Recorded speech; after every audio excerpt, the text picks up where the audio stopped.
Alright, I just had a student ask me how to work with smart objects inside of Photoshop, and we're going to cover that in today's lecture.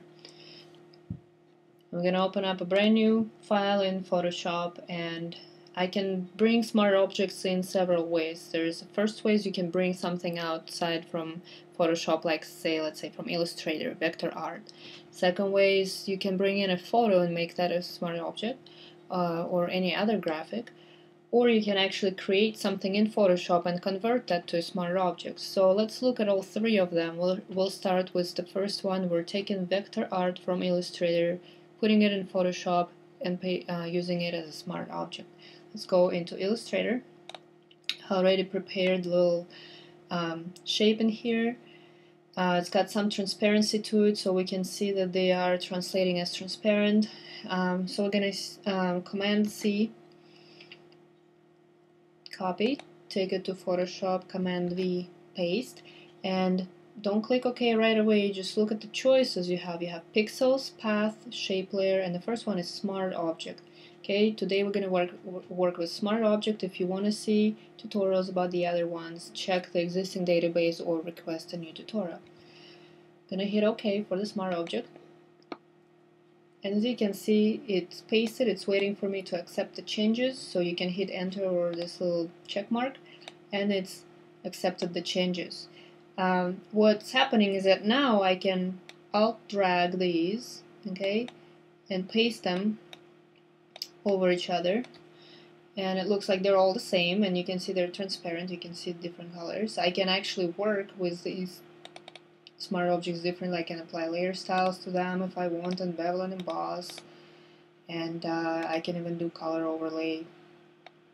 Okay, so all of that stuff can be applied. However, if I decide to change a smart object, I can go back to the native program it was from. All you need to do is double click on this smart object thumbnail, this little square here with in the layer thumbnail. You double click that, and Photoshop actually tells you that it's going to take you to the original software where this was created. In my case it was Illustrator, and you can modify the drawing there. Make sure you save it in the same location.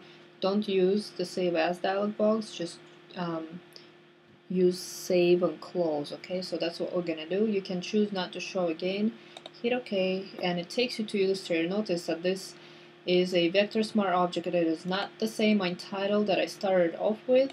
It is a new object with its borders here. So if I decide to move the object here and hit save, Control S or Command S, and close it, okay, and go back to Photoshop, it's gonna update, and look what happened. It went outside the border. Okay, so you want to keep that inside the border. So we'll go back to Illustrator through clicking this on Photoshop. Again, the same message. Go back in here. Here is our vector art. We're gonna place it back into the box, and if you decide to make it maybe smaller or maybe distort, okay, not something that you don't always want to do, but here you distorted the object. Let's say we recolored the circles here, some of them at least, color them with a different color.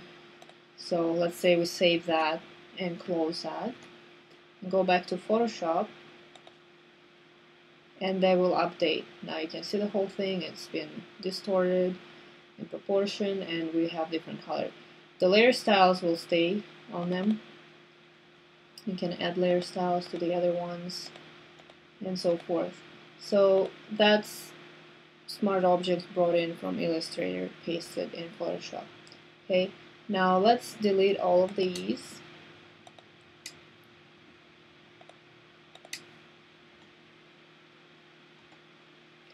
And make a new layer.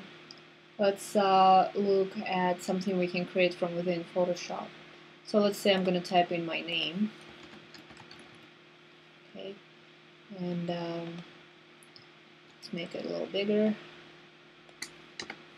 And let's convert that to smart objects. So I want to apply things to it. I want to use this as a smart object. So let's go right click on the layer thumbnail and you're going to say convert to smart object right here. And now that is a smart object. Okay, if you want to edit that again, you will double click on the thumbnail.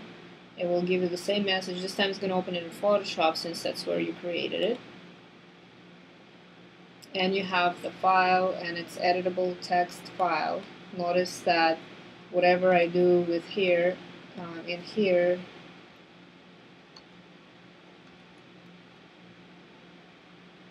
I can change my name to my last name, save it, and go back. It's going to be updated. Alright, so that's how smart objects work. I can have them all kinds of different sizes. Okay, and smart objects, remember size, we'll talk about that here in a few minutes. I can have them different colors. The great thing about it is that we can always go back and change the name or whatever information you have in there by double clicking on the thumbnail. And so I decided, no, I just want my first name. That's it, Mariana. You apply the changes, you save it, okay, go back, they stayed the same size that you made them, the same color, applied through layer styles, but now it's the new name. So information is changing within that layer, it is stored actually in here.